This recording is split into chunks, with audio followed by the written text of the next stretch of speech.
Why? Why do I care about mental health? Well, because I've been running student-facing resource centers for the past decade, right? And I have sat with students in some incredibly dark times, and I've worked with administrators to change these policies, to set up systems to make our campuses more navigable, less violent, less harmful. And sometimes you're successful and sometimes you're not. But as practitioners, what we are always able to do is just be there and be present and be that, staff member in a particular student's life who believes them when they tell you who they are. Hello, welcome to Student Affairs Now, the online learning community for student affairs educators. I'm your host, Heather Shea. Today, we are re-releasing an episode that we first dropped back on December 15th, but one that has gained many views and listens since then. In the episode, you will learn more about a recent collaboration between the Jed Foundation and the Consortium of Higher Education LGBT Resource Center professionals. This collaboration resulted in a groundbreaking report and resource guide for high school, college, and university administrators to better support the mental health of the LGBTQIA2S+ students in their schools or on their campuses. I was thrilled to talk with three individuals who helped write the report. Student Affairs Now is the premier podcast and learning community for thousands of us who work in, alongside, or adjacent to the field of higher education and student affairs. We hope you'll find these conversations make a contribution to the field and are restorative to the profession. We release new episodes every week on Wednesdays. Find us at studentaffairsnow.com, on YouTube, or anywhere you listen to podcasts. We are launching our first ever listener survey. If you could please take a moment to share with us what you like and what you are looking for in the podcast, that would be just amazing. At the end of the month, we will draw 3 names and send out copies of our Student Affairs Now mug. If you can just please scan the QR code or click on the image on the screen, or if you are listening, go to tiny.cc/SA Now survey. Today's episode is sponsored by Simplicity. A true partner, Simplicity supports all aspects of student life with technology platforms that empower institutions to make data-driven decisions. This episode is also sponsored by LeaderShape. Go to leadershape.org to learn how they can work with you to create a just, caring, and thriving world. As I mentioned, I'm your host, Heather Shea. My pronouns are she, her, and hers, and I am broadcasting from Okemos, Michigan, near the campus of Michigan State University. Michigan State University occupies the ancestral, traditional, and contemporary lands of the Anishinaabe, Three Fires Confederacy of Ojibwe, Ottawa, and Potawatomi peoples. The university resides on land ceded in the 1819 Treaty of Saginaw. Thank you so much to the 3 of you for joining me today on the podcast. I'm thrilled to be able to talk about this important report and share this with our audience. Can we begin by each of you telling us a little bit about your pathway into the work that you do, and maybe a bit about how you got involved with this project? And I'm going to start with you, Jessie. Great. Hi, Heather. I'm really excited to be here with you. It's fun to find little ways we can still connect. So hi, folks. My name is Jessie Beal. I use they, them pronouns. I'm currently the Associate Director for the Spectrum Center at the University of Michigan. We are currently celebrating our 50th anniversary, which is a very big deal. We are the first LGBTQIA2S+ center in the country. My previous role was as the Director of the Gender and Sexuality Campus at Michigan State University. Which is where I know Heather from. But I am here in my role as the external coordinator for the Consortium of Higher Education LGBT Resource Professionals.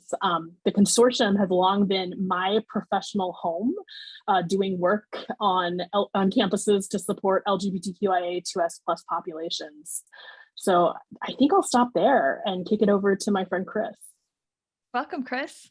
Thanks. Hi, everybody. I'm Chris Woods. I use he, him, his pronouns. I serve currently as the director of the NYU LGBTQ+ Center, which is one of a number of hubs within the Office of Global Inclusion, Diversity, and Strategic Innovation, which is the university's primary area of focus on global inclusion, diversity, equity, belonging, and access. My kind of career to this point has included a long stint or long involvement with the Consortium of Higher Education LGBT Resource Professionals, which is why I'm here. I primarily worked with Sophia to kind of set up the partnership between Jed and the consortium and was a part of the project throughout. I was the former internal coordinator for the consortium. In terms of my career, I've been in LGBTQ plus higher education work for what feels like my whole life. From being an undergraduate student worker at the NYU LGBTQ plus center to having my first full-time job be here at the same center to now being the director. I've worked at jobs in between, but it's been really special to be at a center and see its kind of evolution in my tenure. And we're actually celebrating our 25th. So also another momentous time, not nearly as long as 50, but I'm really glad to be here. And thank you for having me. Thank you so much for being here. Sophia, welcome. Heather, I'm Sofia Pertuz, and my pronouns are she, her, hers, and I am very privileged to have worked with the consortium on this project. I'm a diversity, equity, and inclusion professional with over 25 years. I started out in higher education, then the nonprofit world, and now I'm in corporate. So while working on the Proud and Thriving project, I served as the Chief Diversity and Inclusion Officer and Senior Advisor at the Jed Foundation, a nonprofit that protects the emotional health and prevents suicide for young people, which we'll share more. But I currently serve as Managing Director for Diversity, Equity, and Inclusion at Billie Jean King Enterprises, which is an investment, consulting, and marketing firm that puts Billie Jean King's philosophy and brand value at work, capitalizing on her long-standing advocacy for equality. So I'm thrilled to be here, and I can't wait to talk more about the Proud and Thriving project.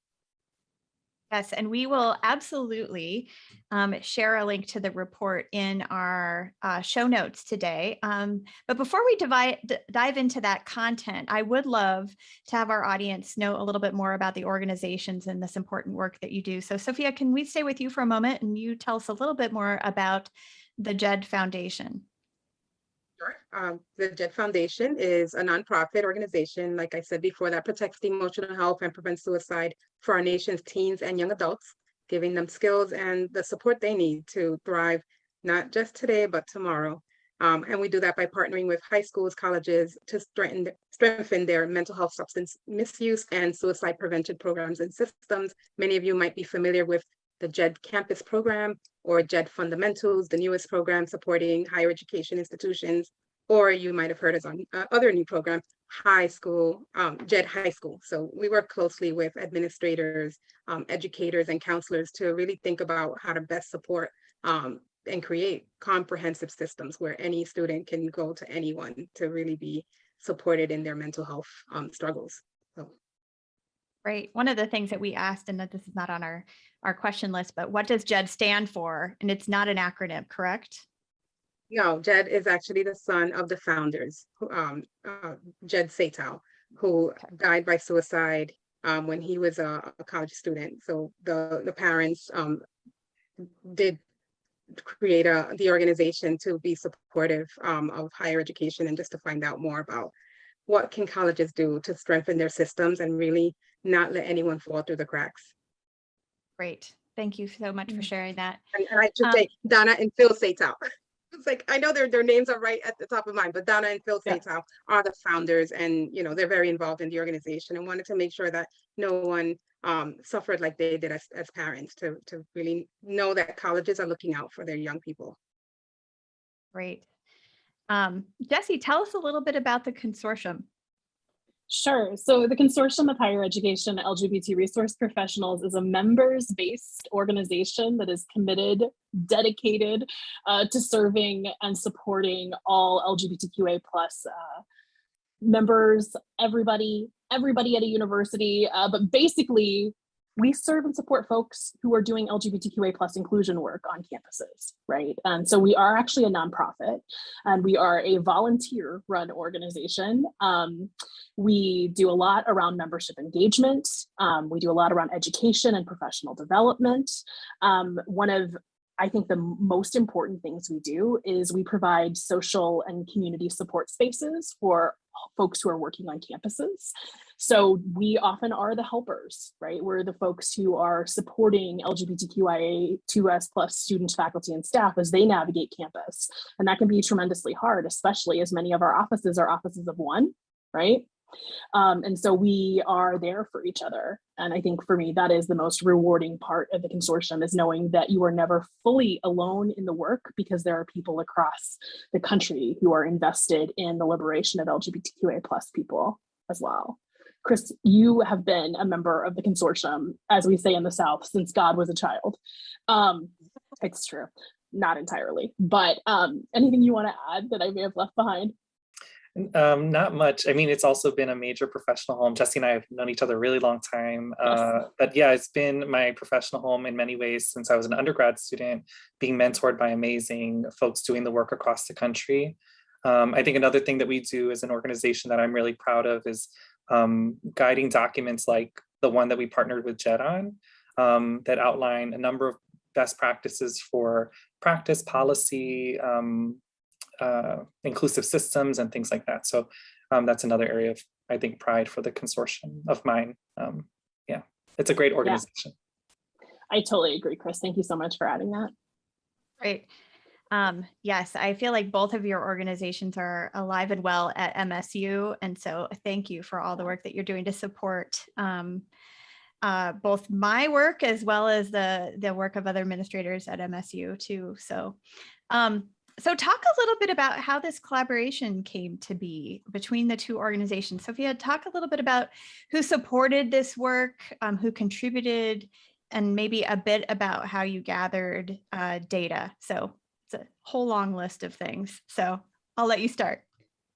Okay, no problem. So 3 years ago, I came to Jed, and one of the first projects that I worked on was the Equity and Mental Health Framework, which the Jed Foundation had worked on with the STEEP Fund, and that was geared towards supporting the mental health of students of color on college campuses. So I remember so many schools found it really helpful to have some actionable advice and recommendations, but I felt like we're still missing the LGBTQ plus student population, and looking at, we know that there's intersectional identities, but I thought that there should be a dedicated set of recommendations and research done. So we started even internally. It was great to have the support of our CEO, John McPhee, and he's like, let's go ahead and see who you can get and gather to start the conversation. And there were internal folks at the Jed Foundation who just were really supportive. And one of the first people that I reached out to was Dr. Marion Greathouse, who at the time was at the Tyler Clementi Center, and had worked on a white paper where there was data that was put together for the first time from all types of higher education. We collect a lot of data in higher ed, but sometimes synthesizing it and pulling it together is the key. And then the next part is the action. So she was involved early on. Hofstra University professor, Dr. Genevieve Weber, was also very supportive. She works with Sue Rankin and Associates also. So we talked about how climate survey sometimes has info. So how do you, again, bring that together? And of course, we reached out to Chris Woods, who at the time was one of the coordinators at the Consortium of Higher Ed LGBT Resource Professionals. And we thought, okay, this is a group that is specifically working through things with students and being supportive. And we're hoping that this is the group that not only knows the data, knows the information, but also knows what kind of resources they need, so that when we did put together the recommendations, they can chime in. So we had a few folks there. I already mentioned Chris. You meet him today, and then Jesse Beal, Dr. Demir Woolway, Dr. Emma Linda McSpadden. There were a few folks, and we want to make sure we say everyone's names and acknowledge, because there was a lot of work and review that went into it. Another group that funded the project, and we were so excited about that about a year ago, was the Upswing Fund for Adolescent Mental Health, who provided major funding for this project. And then we had the Healthy Minds Network, over at the University of Michigan, Dr. Sarah Ketchen-Libson and Dr. Sasha Zhou, who both were looking at the data, 5 years worth of collected data from the Healthy Mind study. So we looked everywhere, and then we had conducted some of our own research. I have to acknowledge Dr. Amy Green at the Trevor Project, who helped us with the survey part of this. Decision Analyst was the firm that got the survey out. We wanted to survey students, we wanted to survey administrators and mental health professionals. So we were able to get a cross-section of both, and we did focus groups. Sigifredo Mora and a few others helped us with the focus groups. And then two last people that we'll mention as part of this project were Dr. Angela Batista. She's the CEO of the Batista Consulting Services, who helped us really keep this project together and brought her knowledge of overall higher education resources and really pulled everything together for us. And then finally, I have to acknowledge the primary author of all of our publications. Dr. Maren Greathouse started our literature reviews and worked extensively on them. We have 2 different ones. But Dr. Reese Kelly, who is the CEO and founder of Embodied Values, really brought the heart and soul to the full document and brought a lot of data analysis and synthesized it into something that is very readable, very easy to relate to, and hopefully a great resource that people can go to over and over. And it's all on the website, which I'm sure you'll post as part of this podcast. And I already mentioned the surveys, the focus groups, and then which were collected between May and June of this year. So we were able to capture some of the angst and issues from being home and being in hybrid situations and being remote, and what additional stressors that caused. So it was great. And the Healthy Mind study from the past 5 years. So that was a long answer, but it was pretty extensive and a lot of people involved. And I hope I didn't forget anybody, but it was truly a collaborative effort for sure. Wow. I am absolutely blown away. That is definitely like a who's who list. And I will also say incredibly quick turnaround to gather data in May and June and produce a document of this nature. I really hope that this podcast helps get the word out even further about this really important resource. So thank you so much for the dedication of all the people who you named, but specifically from the 3 of you too. So one of the things that I, as a scholar and as a practitioner, I love seeing, resources grounded in the literature. And so, Jessie, could you talk a little bit about that process of gathering literature? Why are there 2 separate literature reviews? And then we'll get into a little bit of the background and kind of what that literature consisted of. But tell us a little bit about the 2 bodies of literature that you all drew upon. Yeah, absolutely. So I didn't mention this earlier, but I'm also a PhD student in the Higher Adult and Lifelong Education program at Michigan State University. And so there's 2 literature reviews, which for me, as someone who studies LGBTQIA2S plus folks in higher education, it's just like amazing, right? Treasure trove. Exactly. Like it's like they threw me a party, but it's in 2 separate literature reviews, right? I was so thrilled when they were released, and we do really have to give so much of the credit to Dr. Maren Greathouse and Dr. Reese Kelly. They were incredible in this process and pulling all of this information together. So we have 2 separate literature reviews. The first one is for LGBTQ plus folks, right? And the second one is for trans and non-binary identities. Now, part of the reason why there's a division in the literature reviews is because there's a division in the literature, right? Where one is about sexuality and the other one is about gender. And we tend to think about LGBTQIA2S plus identities as being monolithic, but there is no one story of what it is to be queer or trans. Where there's a ton of variation, of course, across lines of race and class and disability, but also within our communities, right?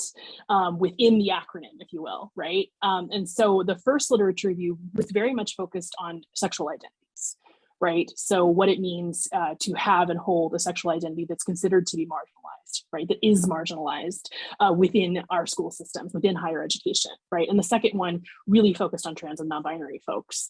Chris, is there anything you wanted to add to this? Oh, that was beautiful. Okay, well, thank you. Chris likes to compliment me, which makes us very, very good friends, right? So. Much deserved, much deserved. Yeah. I love it. So Sophia, tell us a little bit about some of the highlights and a bit about the background of the literature in which this is grounded, and some of the specific risk factors that you all named.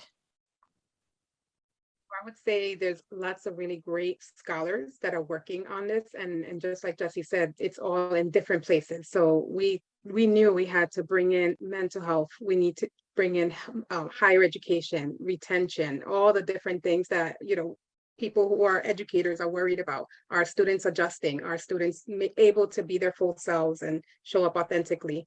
So we drew from different places to bring it all together. So that's why there's 2 very long literature reviews, but I think anyone who is saying, I don't have the info, I don't know the language, or I don't know how to continue to find the info, has zero excuse. If they go to the Proud and Thriving Framework website, there's different links there. And in the links, even within the both the two frameworks, I'm sorry, the two literature reviews and the framework are even more readings within, and names of scholars who are working really hard to educate everyone about these important topics.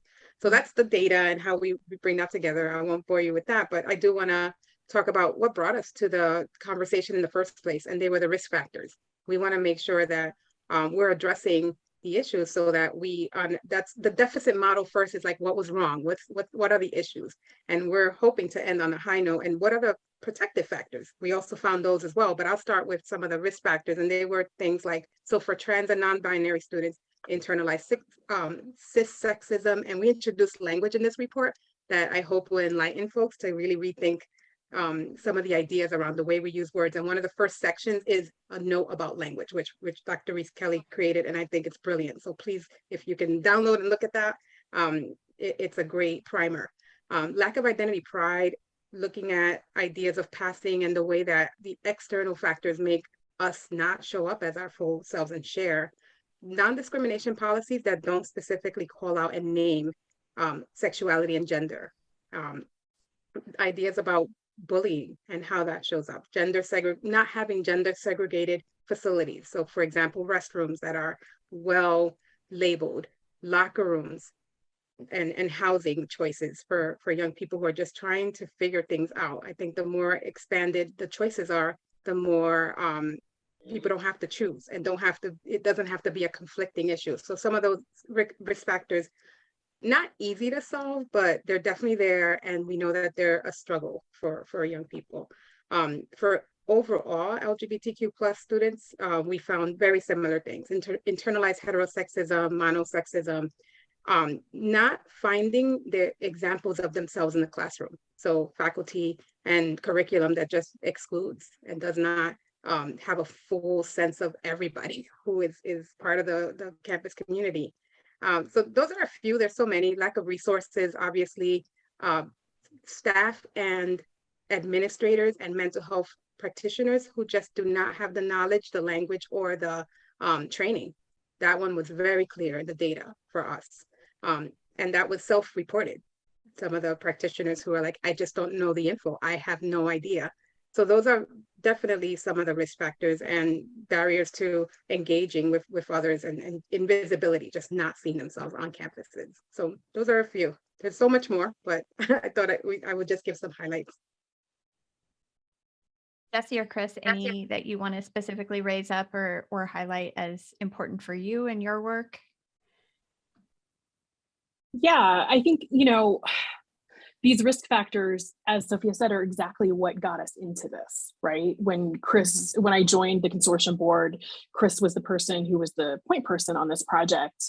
And he was like, Jessie, this is what you care about. This is your stuff. You care about mental health. Like, please join us, right? And well, why? Why do I care about mental health? Well, because I've been running student-facing resource centers for the past decade. Right. And I have sat with students in some incredibly dark times, and I've worked with administrators to change these policies, to set up systems to make our campuses more navigable, less violent, less harmful. And, sometimes you're successful and sometimes you're not. But as practitioners, what we are always able to do is just be there and be present and be that, staff member in a particular student's life who believes them when they tell you who they are, right? Who takes care of them in the ways that we're able to, like if it's feeding them at an event, right? Or bringing their favorite speaker, right? Who trusts them, who honors them, who uses the right name and pronouns for them, who tries and shows up and shows up and shows up. And I'm really lucky, Chris, I'm sure this is true for you as well, but, I have students who were in high levels of distress around their mental health, who I, worked with and supported, who are still, in my day-to-day life 10 years later, right? That we still are close because we went through something together, and I got to be the person who moved with them through that dark, dark space, right? That hard space rather, to something else, right? So I really want to acknowledge, the work that Sophia has done in this project too, because she's right. Like, we came to this work because we sincerely want to change the state of mental health for LGBTQA plus youth and young adults. We want to see a change happen here because LGBTQ Resource Center directors and staff are doing suicide prevention work every day, and we need some help from the rest of the institution, right? Chris, anything you'd add to that? Yeah, I mean, I think what the risk factors highlight or illuminate is oftentimes I think there's a tendency, historically, there's been a tendency in mental health work to pathologize LGBTQ plus communities and people, right? We know this, or if you don't know this, you got to look that up. There's a rich and long, unfortunate history of mental health work pathologizing LGBTQ plus communities. And I think these risk factors help to illuminate the many, many ways that these risk factors are not individual. They're risk factors of the social and cultural environments and the institutional environments that these students live in and have to operate within that increase or risk to their mental health and well-being. And so I think what I appreciated about this project was helping to kind of unearth and make really explicit some of these very things that are actually solvable. In many ways are solvable. Some maybe not so much, right? Are we going to transform or shift heterosexism and cissexism today? Maybe. A big task, but can we change a form? Can we change a structure? Can we change a system, a policy, a practice, a resource? That we can do, right? And so I think for me, it helped illuminate kind of just how much the risk factors are really rooted in things that are external to these students that apply a lot of pressure to their kind of day-to-day navigation and world experience. What Chris said just now is like so valuable, right? It is so good, because so often when we talk about how hard it is for LGBTQA plus students to navigate K through 12 or higher education systems, the response is something like, well, they just need to be more resilient. We need them to toughen up a bit. And that's not actually the answer. Like, our LGBTQIA2S plus students are tough, right? They have been through it. Being authentically yourself in high schools today is not any easier than when I was in high school, right? They are tough and they are doing what they need to do to live, right?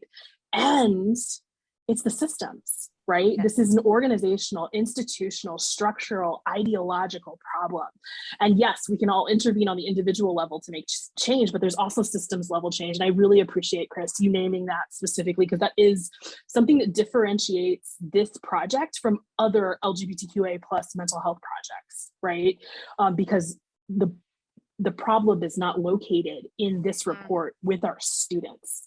It's located within the systems. And that is so valuable. So I basically just resaid everything that Chris said with a whole lot more so's and ums, but I just wanted to highlight that, yes, Chris is correct. So Yes. I can add some data to this, Yeah, back please. to the idea of the issues are not with the students themselves. They're students, they're humans, they're people that need help. And sometimes you might hear somebody say, well, why don't they just get help? Go ahead and go.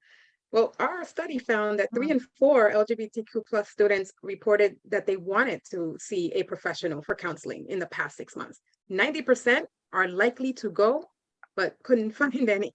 And then 67% said they had used therapy before. So it's not a group that is shy about getting help. It's just the help that's available is not the culturally competent help that they need. So we found that data too. 40% of counselors and administrators said they didn't have adequate training and didn't have the information. Nearly half said that they did not feel at all skilled to be helpful to LGBTQ plus students. So to be able to get that information, people to admit, I don't have the information, I don't have the training.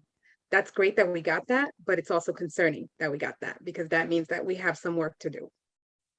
Yeah, but it's within our control potentially, right? And this is what I love about this. I mean, maybe, right? The systems level, what are the levers that we can actually affect change around? And I think within our campuses, we do have some power. And so that's the other part that I really loved about what you said, Chris, as far as it's not fixing students, it's fixing our institutions. So Chris, I want to turn to you as a director of a resource center. We're going to talk about kind of within the resource center space, how do you intend or see this report being used? And then we're going to look at it more broadly at the institutional level. So what have you experienced and what do you hope that this adds to your ability to influence that change? Oh, Lord. Yes, I've experienced a lot in this topic. I think, Jesse, I think I appreciate you sharing about like holding space for students. I can't tell you the amount of times as a director of a center, just to sit with a student in severe distress who have tried their hardest to seek out resources and don't know where to go or who to turn to. And then when resources like these exist, and hopefully they do, and they don't exist, unfortunately, at all colleges or university campuses, but when they do, they can serve as a safety net for many students. But the job of mental health work, or even the job of really thinking about a person's holistic well-being cannot live within a center, can't even live within counseling, right? Or mental health professions. It's really an undertaking of an entire institution, really a society, right? To really contend with the risks that we're talking about and then figure out solutions that could support people in their day-to-day experience. And so I think for me, this data just really reaffirmed everything that I experience every day in this work and have been experiencing for the past 10 years. And, I think what I appreciate is that it also elevates kind of what I see all the time, and hopefully elevates it to such a way that it can really reach the eyes or the perspectives of senior leaders in higher education work, as well as senior leaders in K through 12 education. I'm thinking policymakers. It has the potential to really reach those who have the power to influence change in ways that sometimes even at a center like ours, we may not have that agency. Thankfully, in my role, we have quite a bit of influence since we report directly to the president as an organization.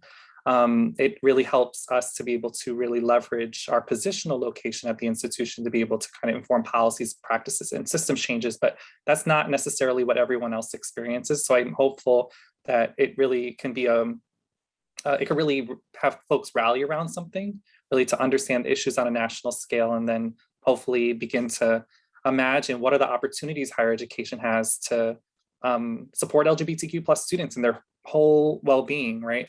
I think sometimes folks forget that wellness is not just limited to just mental health, right? It's really inclusive of, for example, a lot of the work that I've been doing on our campus is focused on how to address misgendering and dead naming that happens on campus, which is one of a number of risk factors that exist specifically for trans and non-binary students and their mental health. And so in our work here on campus, we've been trying to reduce that number through systems changes, policy changes, and it's required collaboration with partners across the institution. And actually very often doesn't include our mental health staff, right? And so, but imagine a world in which students are being misgendered at a rate of zero to very few cases or instances, how much that might improve their own sense of self on a college campus, the ways in which they feel seen, heard, understood in the ways that they identify, right? I think there's so much opportunity there that we have to really inform or shift a person's experience, right? So I think for me, I think there's such opportunity for higher education institutions to improve or to shift, to imagine, protective factors that can help LGBTQ plus students thrive. And the reality is that our LGBTQ plus students are coming into college at earlier and earlier ages, already having a really strong sense of themselves. Some maybe not, depending on various cultural contexts, but every day I meet students who have stronger knowledges of what pronouns are, who know what their pronouns are, how to address misgendering, what's the current terminology and lingo. I feel like there's just so many students know so much about the community and about themselves. And we have some catching up to do in higher ed. So I think this report, I think, provides a really great opportunity to start to figure out how do we advance. So as we were prepping for today's episode, Jesse, you said some really brilliant things about where centers live in institutions and the ways to influence change. I want to give you that space now because the way you said it earlier was like so vital that we need to be thinking about positioning our centers. And Chris, reporting to the president? Oh my word. Not directly. I'll add that part. Not directly. So I report to a senior vice president for global inclusion, and who's amazing, who reports to the president. But organizationally, we're within the office of the president. Wow. So I can try and recreate what I brilliantly said earlier. Your words, not mine. But I hope Sophia and Chris will jump in if I don't quite get it. I love talking about organizational factors in higher education. I think it's very interesting how LGBTQA plus resources are housed and how different that is depending on what institutional context they are located in, right? Whether it's a small liberal arts college or a Big 10 university or, an HBCU, right? Like very different locations, right? So we are often not placed in places to do institution-facing work though, right? Unless we are in a position like Chris's office. We're often placed under student affairs or student life, student services, some iteration of that kind of umbrella, which comes with it in the very first part of it, student, right? And our centers often don't just serve students, even though our mission may be explicitly to serve students, because we tend not to have an institution-facing counterpart that is doing institutional change work. We tend to be serving all people, which I found in my last role at MSU was often serving the parents of LGBTQA plus teenagers and children, right? Because they come to a workshop or training and be like, Jessie, my kid is trans, what do I do? And I'm like, well, I can't say you do not fall within the scope of our mission. No, that's another human. I'm going to support them, right? But we are placed in ways that don't necessarily allow for all of us to be able to do the work, right? And often our centers are 1-person, 2-person, 3-person offices, which to do all of the LGBTQA plus inclusion work is impossible, right? We are structured to fail, right? So we don't have a seat in the table, right? We're under-resourced, right? And we're not able to affect the change we need to make on behalf of the populations that we purportedly serve, right? We cannot also at the same time funnel all LGBTQ everything through this 1-person shop of an LGBTQA plus center, right? So, we are in a little bit of an organizational quandary. Where do we belong? How are we most effectively positioned? Should we be under a chief diversity officer, which is similar to what Chris has on his campus, right? Do we belong in student affairs? Do institutional diversity offices need to do more to be supportive of LGBTQA plus communities? I think the last one is yes. The rest of them I'll let you think on, but the last one is yes. And Sophia agrees with me. I agree with you because you know what, as a diversity and inclusion professional that's working with consulting with organizations, I'm finding that people's expectations are higher for their own institutions. So I know that this study was specifically about serving students, but I am as a student affairs professional, faculty member, I wholeheartedly believe that institutions need to also take care of our staff and faculty and administrators, because how can they possibly take care of their students if they don't feel affirmed, if they have to sit in spaces where, I will tell you one story and I won't say where. I have a friend who is a member of the LGBTQ plus community who was sitting in a meeting strategizing around student support. So it was a great topic, but the president said, oh, I think we're good there with LGBTQ plus, right? I mean, everyone's gay these days. Just things like that. Like, we're good. We're in a good place. We have arrived. And I'm thinking, if that's true, then why do we have the most legislation that are anti-trans that has come out in the last year than ever? So no, we're not there. No, we don't have all the info. And yes, we do need to support everyone that supports our students so that our students can find places to be more affirmed and supported. So it's like a cycle, and it's a full comprehensive back to the Jed Foundation's thought process on everyone needs to be able to provide that support so that students can have somewhere to go on campus. And no, it cannot be one place or one center, and it can't only be the counseling center either. But we can only do that if everyone is educated and everyone has the resources and support that they need. Off my soapbox now. I'm so passionate really about well providing this. I really liked your soapbox. It was a good soapbox. Agreed. Anytime you want to jump up there.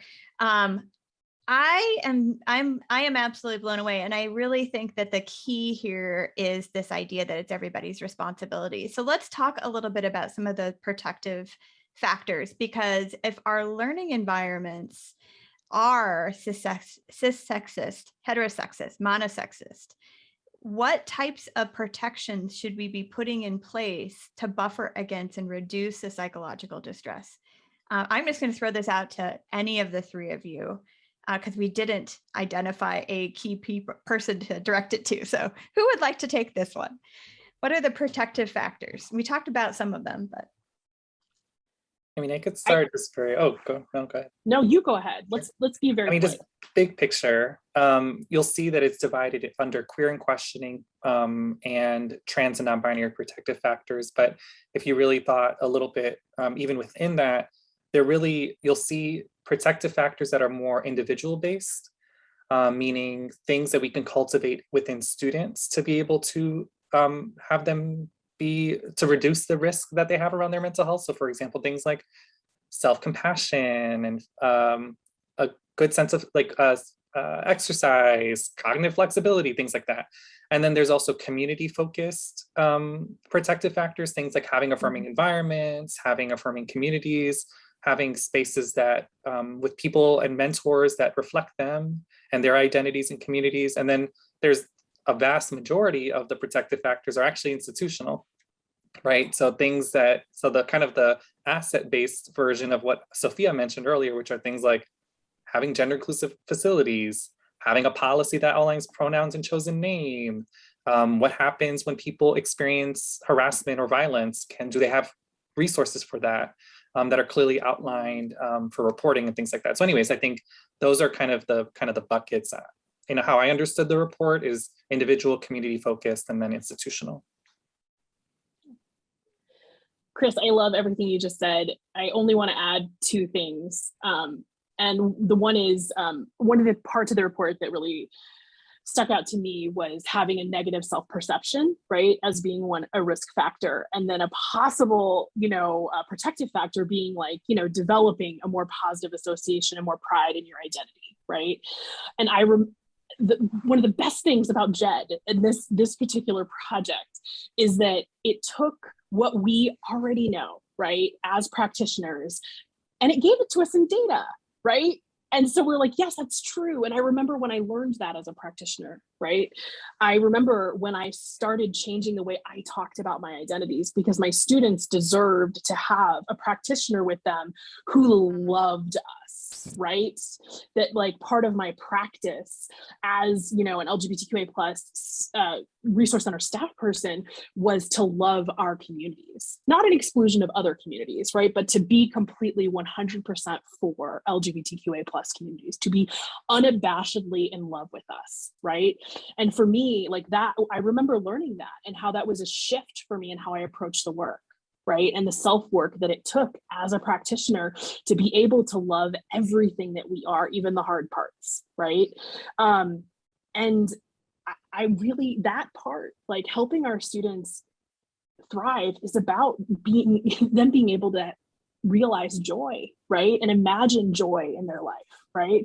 To imagine a future where their identities exist. And some of that is because of the adults, and they are adults too in our case, not the K through 12 mostly, but in the students that Chris and I serve are mostly adults, right, as well, but older adults in their life who are queer and trans and non-binary and poly and pan and all of the identities in the world, and just living lives, right? And loving themselves and loving our communities as an act of justice, right? If we want to go towards Cornell West, right? Loving us in public, right? And that's so important. That's so, so important. The second thing I want to say, and this is completely different, right? So we're going to little left turn here. Is institutions, and this comes out in the report too, but institutions have got to do a better job of collecting demographic information on LGBTQA plus populations, right? This shows up in student information systems. This impacts exactly what Chris was just saying around chosen name, right?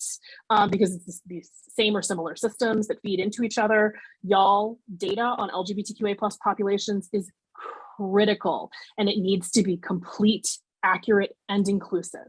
And that means your gender categories cannot say male, female, other, or even male, female, non-binary. It is 2021, it's December of 2021. There are plenty of scholars out there who can help you figure out how to ask these questions in a way that communities see themselves and recognize themselves in, right? I'll help you. I mean, I'll charge you, but I'll help you. I'm sure Christopher would love to charge you, right? We're here for it. But we have to get this data because we don't. And it is an institutional invisibilization of a community. We don't even recognize that these communities exist. So how are we going to serve them? The Gallup poll found that 16% of Generation Z adults are LGBTQIA2S+, 16%. These are our students.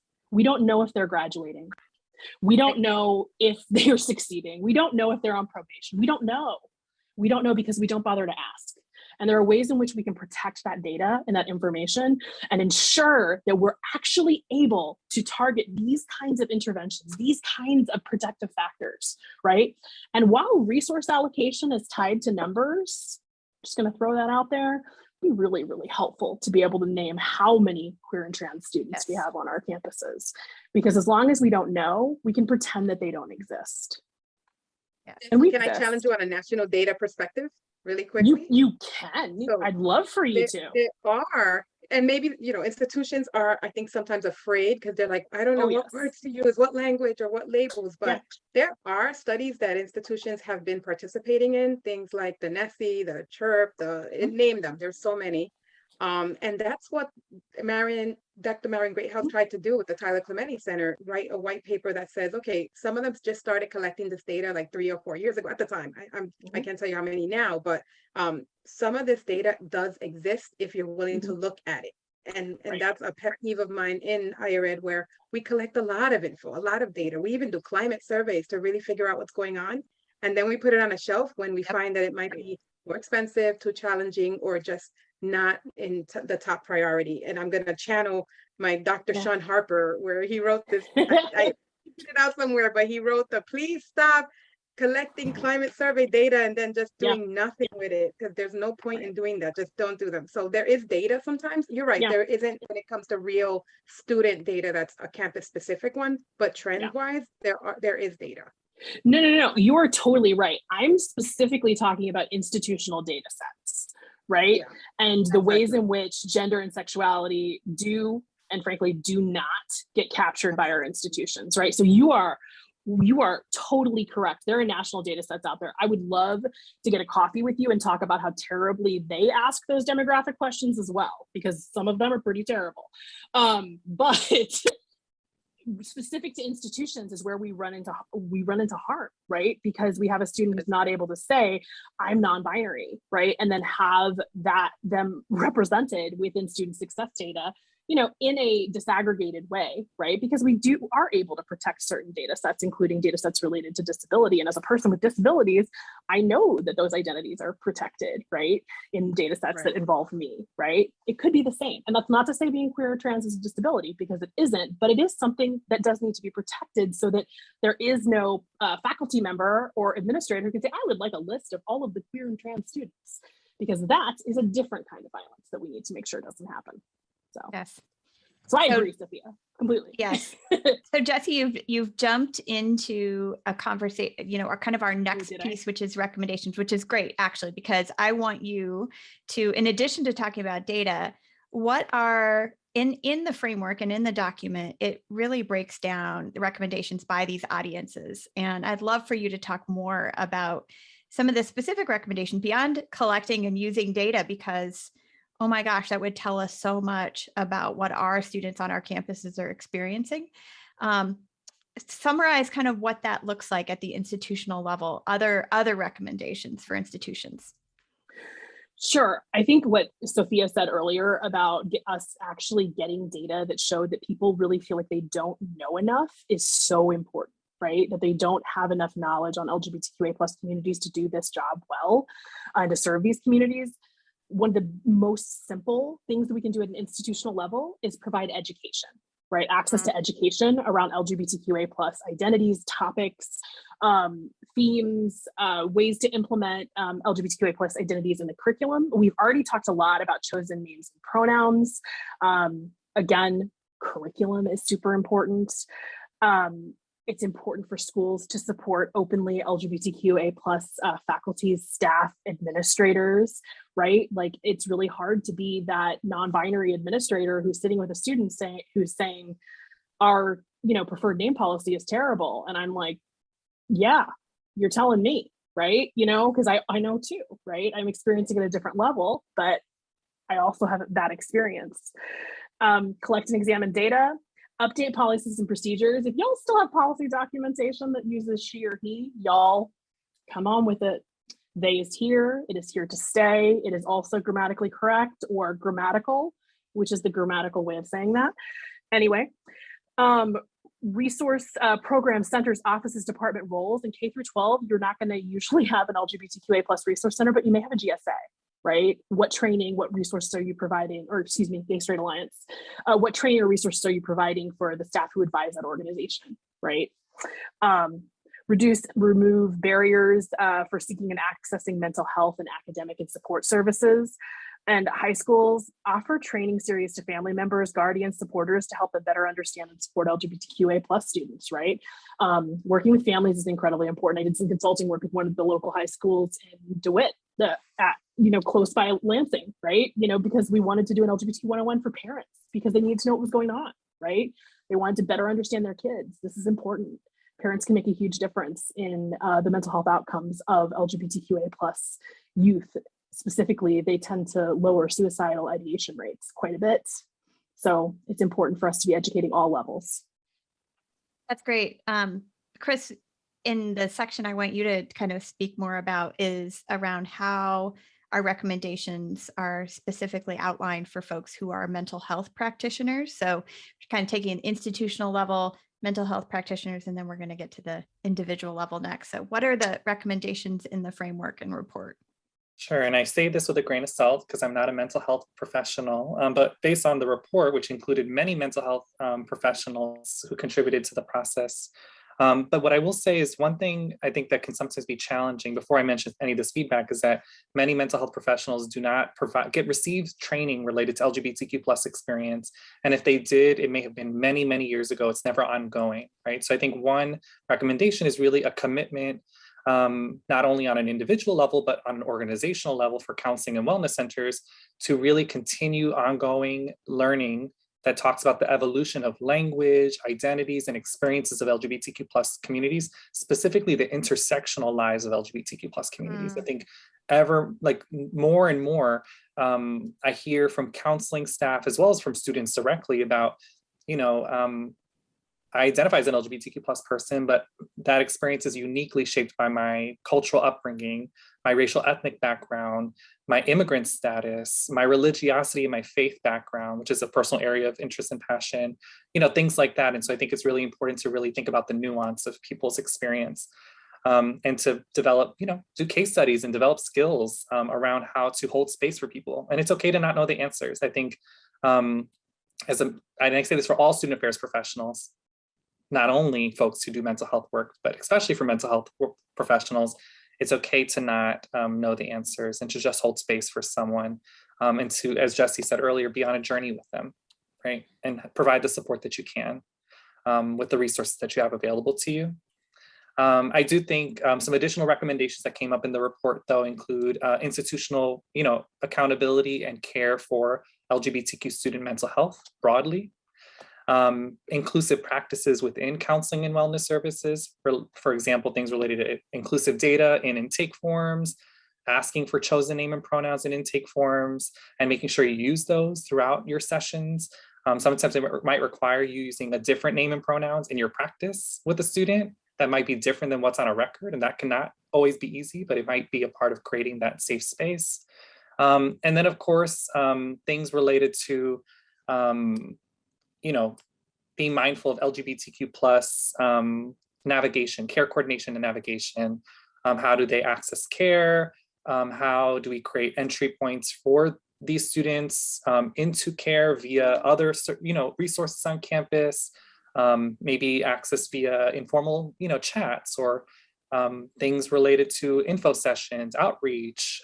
So it might require some unique strategies to engage these students because, you know, they may be accessing services and care elsewhere that might not just yet be mental health services.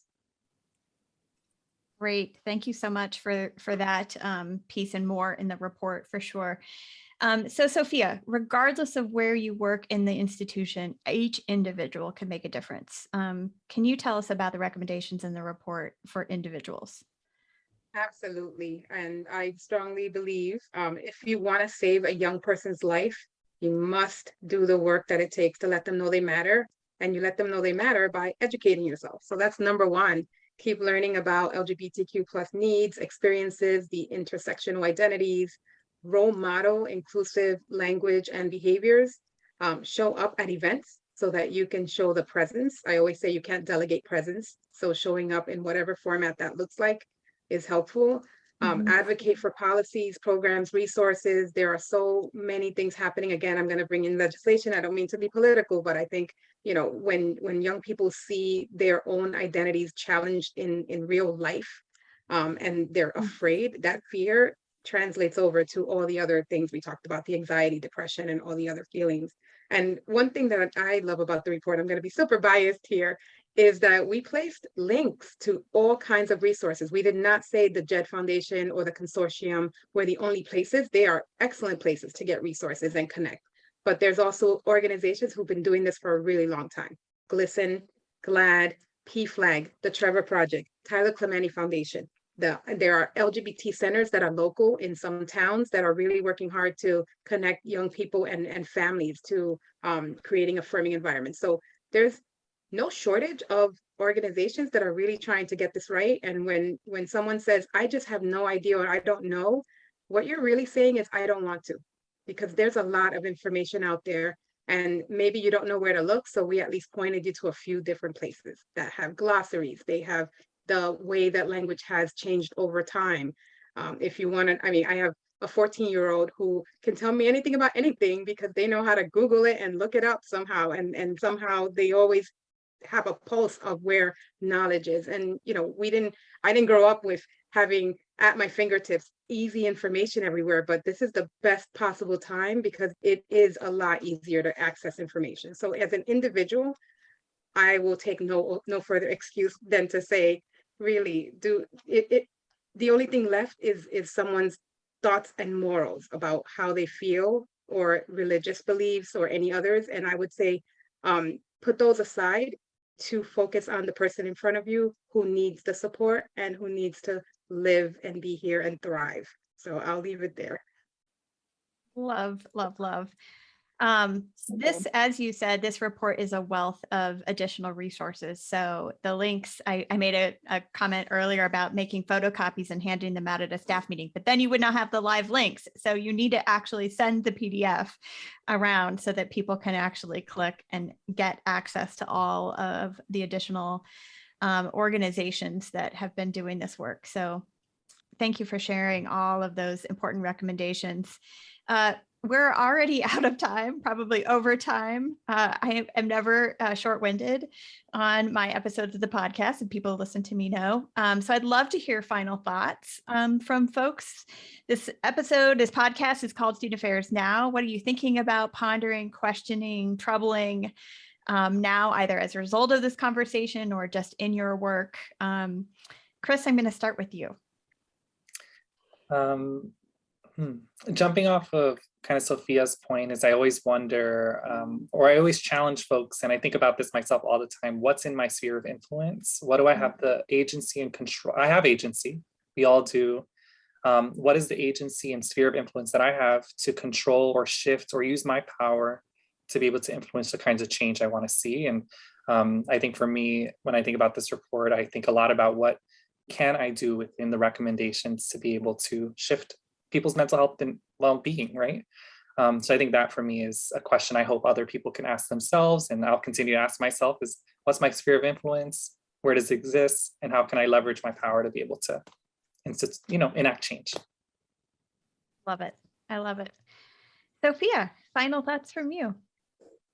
Since this is Student Affairs Now, I would say, since I'm not in Student Affairs proper now, I still want to give a love letter and a shout out to Student Affairs and Higher Education, because you are the beacon of hope. I know that I have I'm here because so many student affairs professionals took the time to get to know me, to affirm me as a human, and I was able to find my voice because they gave me more information or just let me know they cared. So that's what I'll leave with, that at the end of the day, you don't have to know the exact language or the words. You just need to know that, you know, young people around you matter, and you need to let them know that and signal those things in many different ways. Love that. Thank you. Jessie. So I'm writing a paper right now about the failure of higher education institutions to collect accurate, complete, and inclusive data on LGBTQA plus populations. And this conversation has me thinking about specifically, you know, Dean Spade's theory of administrative violence, right? Which is a lot of what I'm using in this paper. And I'm thinking about the ways in which all of us can do what we can do within the area that we are responsible for to make our space more navigable, right? Exactly what Sophia and Chris were talking about. We all have the ability to make our space less harmful, more welcoming, less violent, more kind and loving.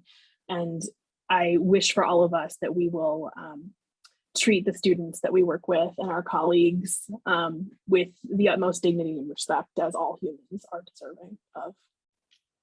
I am so grateful for everyone's time when we recorded this episode back in December. Thank you so much.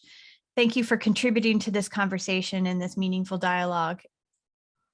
I am also sending heartfelt appreciation to the dedicated behind the scenes work of Nat Ambrosi, our production assistant. Thanks, Nat. And let me give you a little bit more information about today's sponsors. LeaderShape partners with colleges and universities to create transformational leadership experiences, both virtual and in person, for students and professionals, with a focus on creating a more just, caring, and thriving world. LeaderShape offers engaging learning experiences on courageous dialogue, integrity, equity, resilience, and community building. To find out more, please visit www.leadershape.org/virtual programs, or connect with them on Facebook, Twitter, Instagram, or LinkedIn. Today's other sponsor is Simplicity. Simplicity is the global leader in student services technology platforms with state-of-the-art technology that empowers institutions to make data-driven decisions specific to their goals. A true partner to the institution, Simplicity supports all aspects of student life, including but not limited to career services and development, student conduct and well-being, student success, and accessibility services. To learn more, please visit simplicity.com or connect with them on Facebook, Twitter, and LinkedIn. If you are listening today and not already receiving our weekly newsletter, please visit our website at studentaffairsnow.com and scroll to the bottom of the homepage to add your name to our MailChimp list. While you're there, check out our archives. Thanks so much to today's sponsors, Simplicity and LeaderShape. And again, thank you to our three panelists for today's episode. I'm Heather Shea. Thanks to all of our listeners and everyone who's watching and listening. Make it count.